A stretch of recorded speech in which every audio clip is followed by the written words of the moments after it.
Assalomu alaykum. Andijon viloyati madaniyat boshqarmasi rahbari,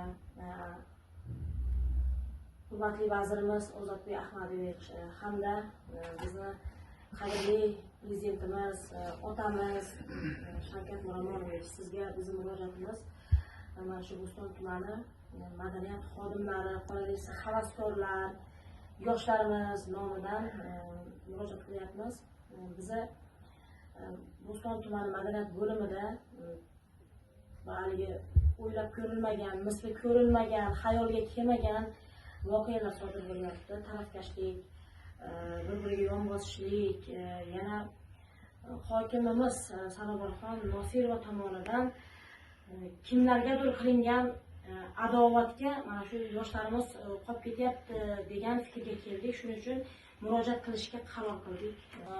Xullas, ana shu tarafkashlik, ana shu adovat mana shu yoshlarimizni ijod qilishiga, yoshlarimizni o'sishiga, rivojlanishiga xalaqit beryapti va hamma yoshlarimiz bundan xafa. Chunki biz ko'rmasmiz, yoshlar ham aqlsiz emas. Hamma yoshlarimiz o'ziga yarasha aqli, o'ziga yarasha idroki bor. Ko'rib bilib turibdi, buni tagida nimadir manfaat, kimnidir manfaati yotganligini ham ko'rib turibmiz. Chunki Bo'ston tumani madaniyat bo'limining sobiq rahbari Xushetbek Oxunov kamomad sababli o'likjonga ish haqi yozib, mana shu sheriklari bilan, kimlardir endi sheriklari ham mana shu yerda ekan, madaniyat bo'limida davlatning haqqiga xiyonat qilgan. Mana shu yuzasidan sud bo'lib o'tdi. Sudning qaroriga binoan ozod qilindi vazifasidan. Endi nima bo'lyaptiki, mana shu Xushetbek Oxunovning talabiga binoan nomutaxassis desam bo'lmaydi, lekin o'rta maxsus mana shu madaniyat sohasini to'g'ri ishlaydi, lekin madaniyat sohasini vazifasi to'g'risida, madaniyat sohasi bo'yicha hech narsani tushunmaydigan, san'atkorda yoshlarimiz tushunmaydigan insonni rahbar qilib, bo'lma qilib qo'yishmoqchi. Shaxsan meni maqsadim o'zimdagi bor narsani, o'zimdagi meni bazamdagi barcha ijodimni mana shu yoshlarga qoldirib ketishini, yoshlarga o'rgatishini, unib kelayotgan yoshlarimizni ishlayman degan, mana shu madaniyat sohasiga fidoyilik ko'rsataman degan yoshlarimizni shoxini qayirib qo'yapti, o'zbekchasiga aytganda.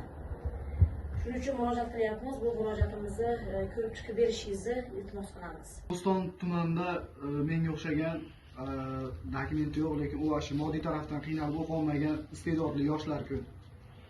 Mana shular orqasidan kelib shu xonalarimizni o'zimiz qo'llarimizdan tayyorlab, o'zimiz mana shu yerda ijod qilib turardik. Meni maqsadim shuki, siz bu madaniyat xodimlariga qanaqadir bir muammosida yechim topib berishingizni iltimos qilardik. Hammamiz ijobiy yechim kutib qolamiz. Biz bunaqa tarafkashlik, adovat ustiga qurilgan bunday o'zi chiroyli dargohimiz, bu dargohlarimizni tozalab berishlarini iltimos qilamiz. Mana arizamizni yozdik, mayli tozalangandan keyin qaytib fidoyilik qilishga tayyormiz biz. Hurmatli Sanobarxon Nosirova, mana shu Bo'ston tumanining hokimi,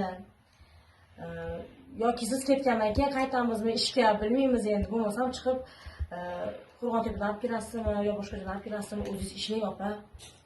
Unaqa adovatlar tashqarida bo'ladi jon opa. Bu davlat tashkiloti, bu madaniyat sohasi bu.